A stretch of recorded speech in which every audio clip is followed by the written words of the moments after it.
Section 1 on page 201.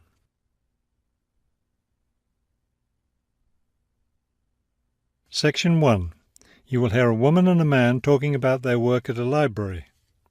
First, you have some time to look at questions 1 to 5 on page 201.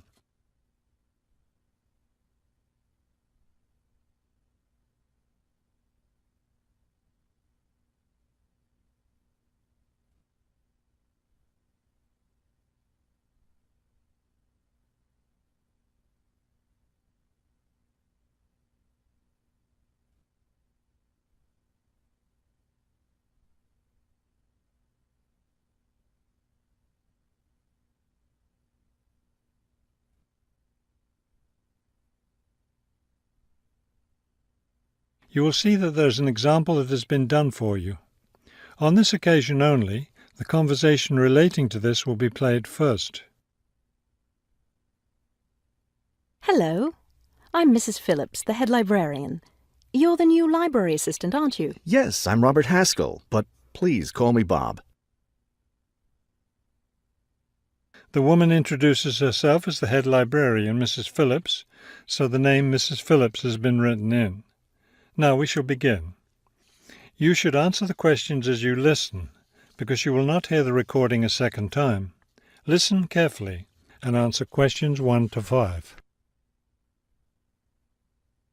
Hello, I'm Mrs. Phillips, the head librarian. You're the new library assistant, aren't you? Yes, I'm Robert Haskell, but please call me Bob. All right, Bob.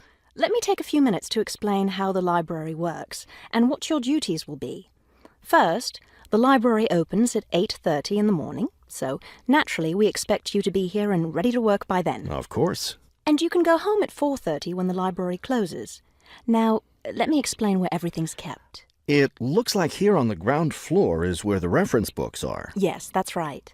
Up on the second floor is where the adult collection is, both fiction and non-fiction. And the children's books are there too, aren't they? I thought I saw them in the room by the stairway. No, those are magazines and newspapers for adults.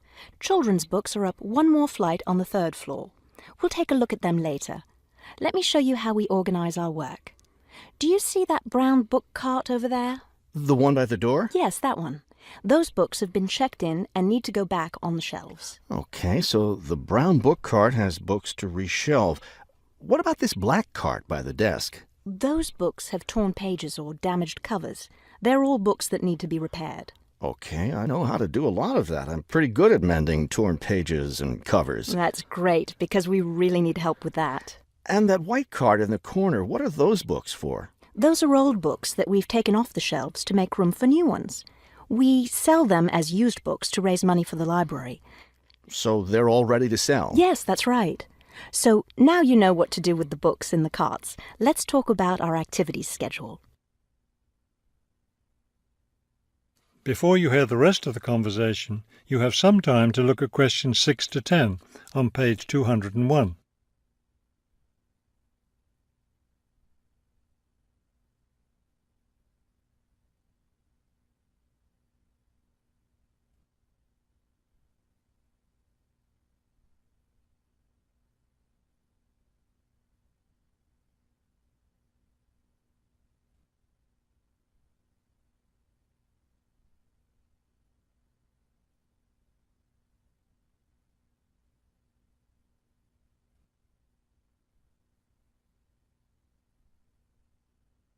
Now listen and answer questions 6 to 10.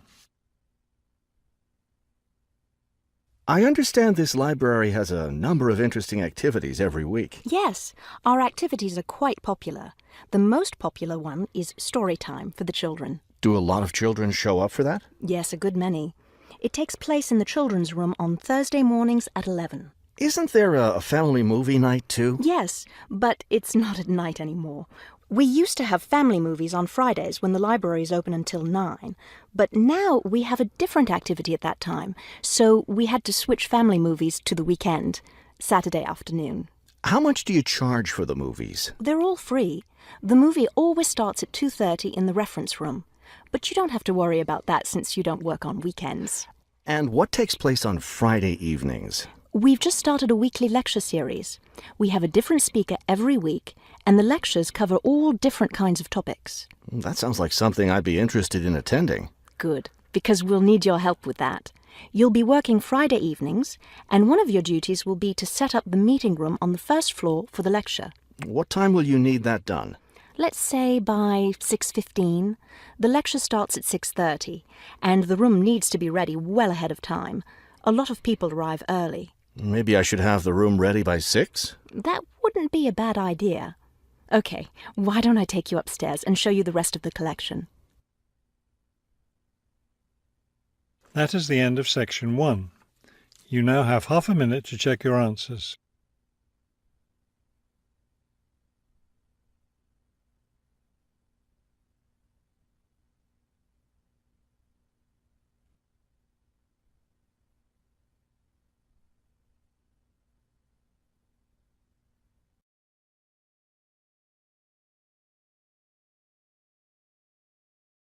Now turn to section 2.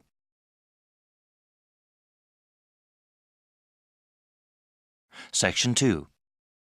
You will hear a webcast on the Freeman Travel Services website. First, you have some time to look at questions 11 to 16.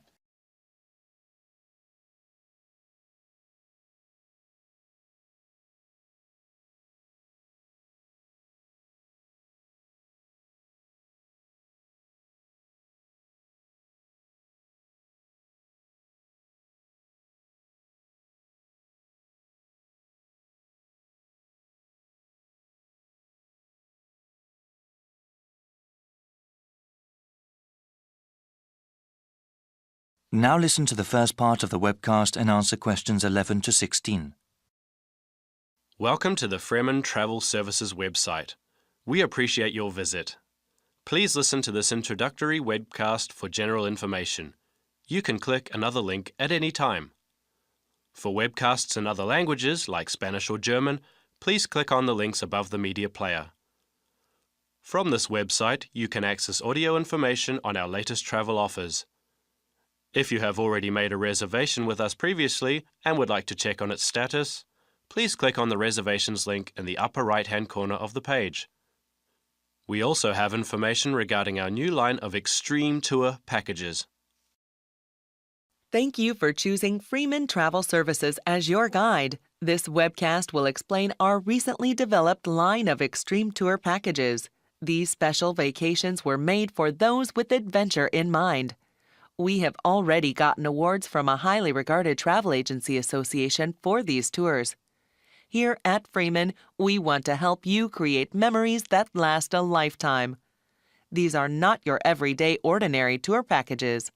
On these excursions, you will have the chance to challenge yourself and grow as a person.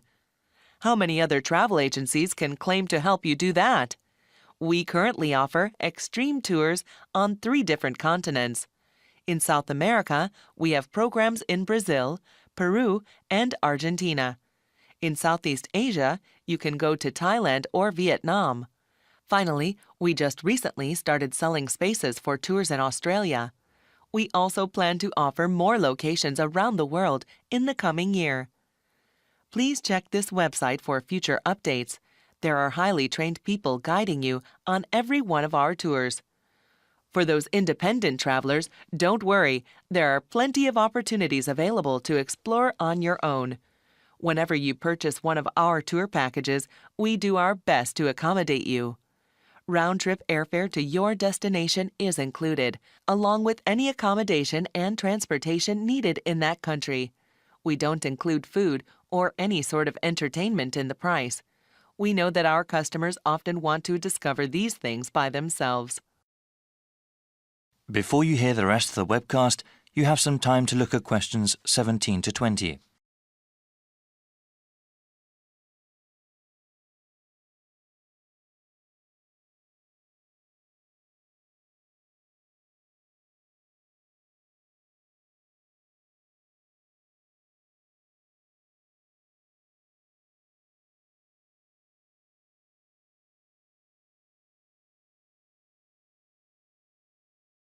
Now listen and answer questions 17 to 20. following is a brief summary of some of the tours that we offer. Peru is home to an ancient civilization. The Andes Mountains provide stunning views to enjoy when you go hiking and camping on our 5-day tour package. There will also be an opportunity to see ancient ruins and also to go whitewater rafting. The people in Peru are very friendly, and you will not forget their generosity and warm hearts. Another extreme tour package we have is in Thailand. They have a very unique culture there, and even our 7-day vacation there might not be enough to see everything. The tour includes an overnight stay on a riverboat, parasailing, and a visit to one of Thailand's biggest cities, Chiang Mai. We also have an excursion to an elephant ranch that you do not want to miss. Finally, we have something really special for you in our newest vacation package in Australia. We have over 2 weeks of activities, that is 14 days, which take you from the Gold Coast to the Outback and to some of the continent's most exciting places. Go on this tour if you want to scuba dive with thousands of tropical fish at the Great Barrier Reef. See the awesome beauty of Australia's deserts, and party in some of the best clubs and bars in the country. Thank you for considering Freeman Tours. I invite you to look at the comment board on this website. There you can read the testimonials of all the people who have gone on our tours. That is the end of Section 2. You now have half a minute to check your answers.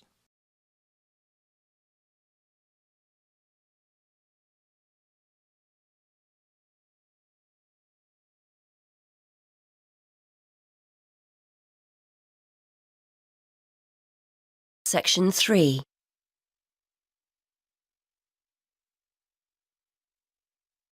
Section 3. You will hear a conversation between 2 university students about transferring to a different course. First, you have some time to look at questions 21 to 23.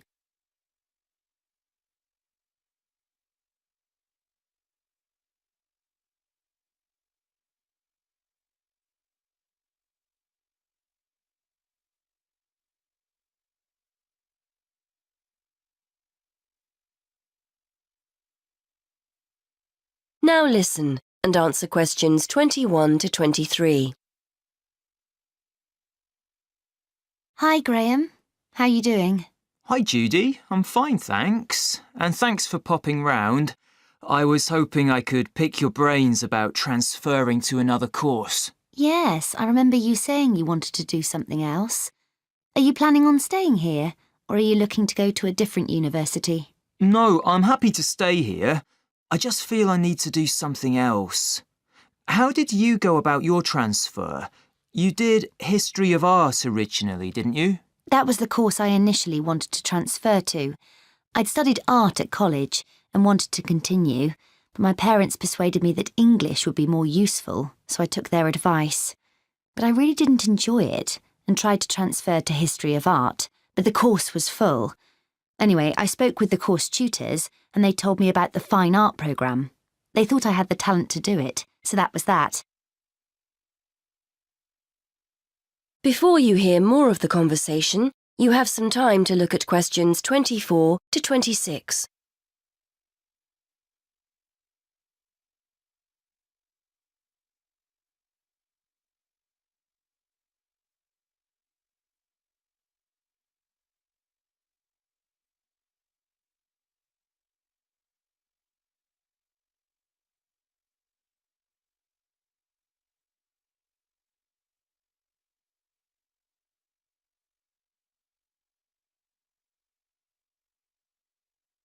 Now listen and answer questions 24 to 26. I see. How did your parents take the news? They were okay about it, really. They just want me to do what I enjoy, so everything's fine there. So you're hoping to transfer as well, then? Yes, I think I've given the German course a good try, but I'm not really happy. Most of the other students on the course seem to have at least one German parent, or they've spent a great deal of time in Germany, so their German is much better than mine. we get huge novels to read, and I'm still struggling with the first chapter while they're already finished and writing their assignments. I thought about doing a combined degree, German with another course, as the workload would be less, but in the end, I feel a complete change would be best. One of my other subjects at school was history, and I realise now I'm actually more interested in that. One of my housemates is doing history, and it sounds like a great degree, so I've decided to focus on that. Well, people do transfer, so it's not out of the ordinary. But won't you miss the opportunity to study abroad for a year? You spend year 3 in Germany, don't you? I know. Not only Germany, actually. You have a choice of Germany, Switzerland or Austria. That would be exciting, I know, but that's really the only thing I like about the course. And I can always do some travelling after I've finished my studies. I still don't know what I want to do as far as a career is concerned, so I think it's best I study something I enjoy first and foremost. Anyway, I thought I'd ask you about how you went about your transfer before taking it any further. Before you hear the rest of the conversation, you have some time to look at questions 27 to 30.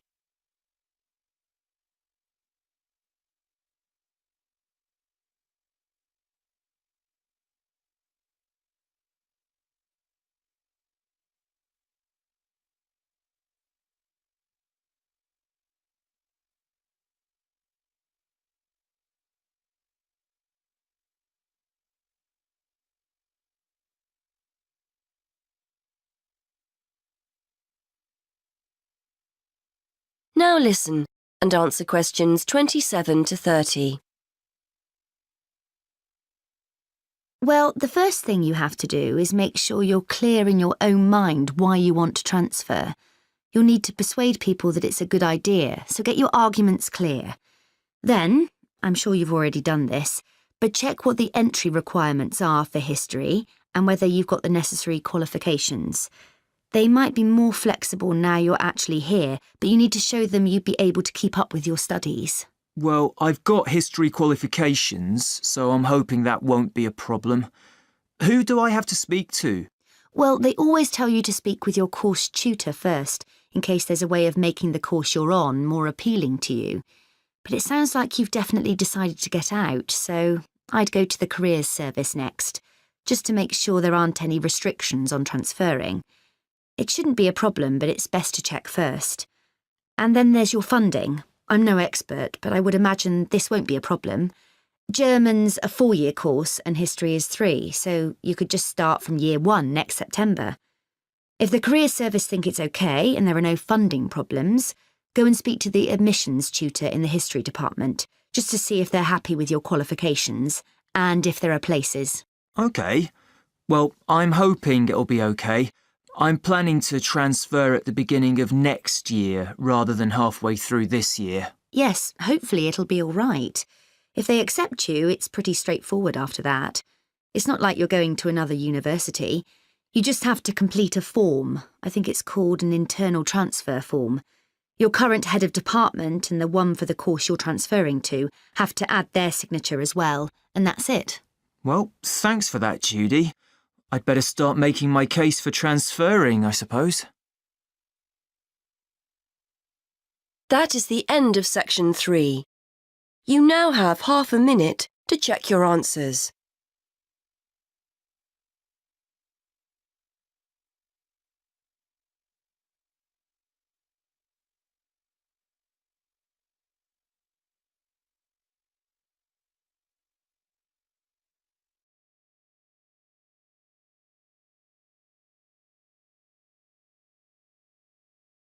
Section 4. You will hear a talk by a university lecturer in Australia on a type of bird called a peregrine falcon. First, you have some time to look at questions 31 to 40 on pages 8 and 9.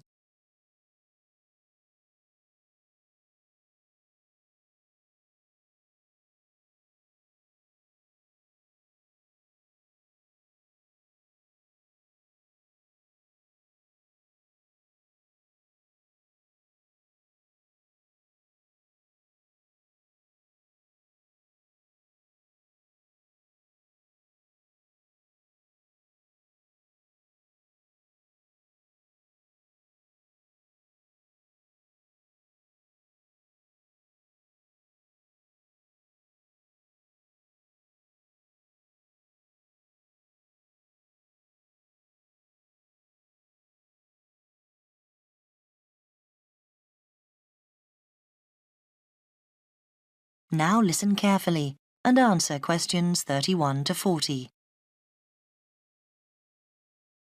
I'm Professor Sam Richards, and I've come as the third guest lecturer on this course in Australian birds of prey. My job is to keep a watchful scientific eye on the state of Tasmanian peregrines, so I'll start by giving you some background to these magnificent birds of prey before I speak briefly on my own project. Peregrine falcons are found on all continents with the exception of Antarctica, so don't go looking for them at the South Pole. They're found almost everywhere in Australia, and it's interesting to note that the name peregrine implies that they're wanderers, that they move from place to place following the seasons, and indeed in most parts of the world they're migratory birds. But not in Australia, however, where they prefer to stay in one place. They're known to be the world's fastest creature, and they have been tracked by radar diving down towards the ground at 180 kilometres an hour. However, a number of textbooks claim that their flight speed can go as high as 350 kilometres an hour, so there's still some dispute about just how fast they can actually fly. Female peregrine falcons, like all other Australian falcons, are larger than their male counterparts. In fact, the female is almost a third larger than the male in the case of peregrines. While she stays close to the nest to protect the eggs and the young chicks, the male is mostly occupied looking for food. Peregrines typically lay 2 or 3 eggs per nest, and after the eggs have hatched, when the chicks are about 20 days old, they start to fly. So they fly at a very young age. By the time they're just 28 days old, they've already reached full adult size. In other words, they're fully grown. Soon after this, at about 2 months after hatching from the egg, they leave the nest for good. From this point on, they're on their own. Unlike their parents, which have learned how to hunt, the young falcons are not good at feeding themselves, and so during the first year about 60% of them die. Once the birds have managed to live to breeding age, at 2 years old, they generally go on to live for another 6 or 7 years.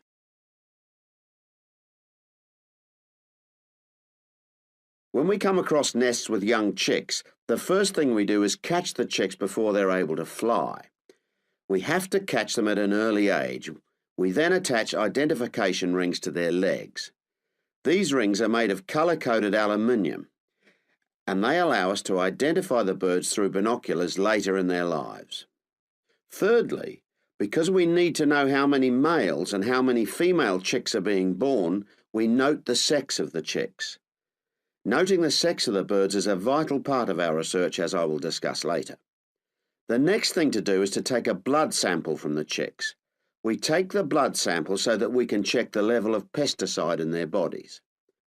Peregrine falcons can build dangerous quantities of pesticides in their bloodstream by feeding on smaller mammals, which in turn feed on crops grown on farms where pesticides are used. Finally, we check the birds thoroughly, really checking the birds for their general health. This whole process only takes a few minutes. In fact, most of our time in the field is actually spent trying to find the nests, not on the data collection itself. Well, that's all I have for you today. If you'd like to do some further reading... That is the end of section 4. You now have half a minute to check your answers.